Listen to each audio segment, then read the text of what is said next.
கடைசியில இப்படி ஆகும்னு கொஞ்சம் கூட நெனச்சு கூட பார்க்கலங்க. இன்னைக்கு நம்ம சென்னையிலேருந்து மதுரைக்கு பை ரோட் ட்ரிப்பா வந்துட்டு போறோங்க. கிட்டத்தட்ட காலையில ஒரு 7 மணிக்கு ஆரம்பிச்சு, ஈவினிங் ஒரு 5, 6 மணி ஆயிடுச்சு நாங்க போறதுக்கு.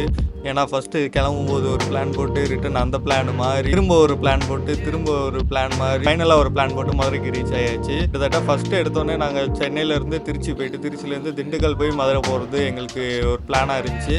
அதுக்கப்புறம் வந்துட்டு அந்த சைடு ரூட்லாம் வந்துட்டு கொஞ்சம் பிளாக் ஆகிருக்கனால டேரெக்டாகவே மதுரை போகலான்னு பிளான் பண்ணிட்டு காலையில் ஒரு 7 மணியை போல் சென்னையிலேருந்து கிளம்பி கிட்டத்தட்ட வீக் டேஸ்ன்றனால சென்னையை விட்டு சிட்டியை விட்டு வெளியே வர்றதுக்கே கிட்டத்தட்ட ஒரு 9-10 மணி ஆயிடுச்சு. அதுக்கப்புறம் செங்கல்பட்டு டோல் தாண்டி மார்னிங் அப்படியே பிரேக்ஃபாஸ்ட்டை முடிச்சுட்டு நான் எப்பயுமே வந்துட்டு சென்னையிலேருந்து மதுரை வரும்போது திருச்சி தாண்டி ஒரு சின்ன ஒரு கோயில் ஒன்று இருக்கும் லெஃப்ட் சைடில், அங்கே நிப்பாட்டி அங்கே சாமி கும்பிட்டு அதுக்கப்புறம் தான் வருவோம். அங்கே டெம்பிள் சிட்டி கிட்ட மதிய லஞ்சை முடிச்சுட்டு ரிட்டர்ன் போகும்போது பார்த்தீங்கன்னா சரியான மழை வெளுத்து வாங்கிருச்சு. ஸோ அதனால ரிட்டர்ன் ஒரு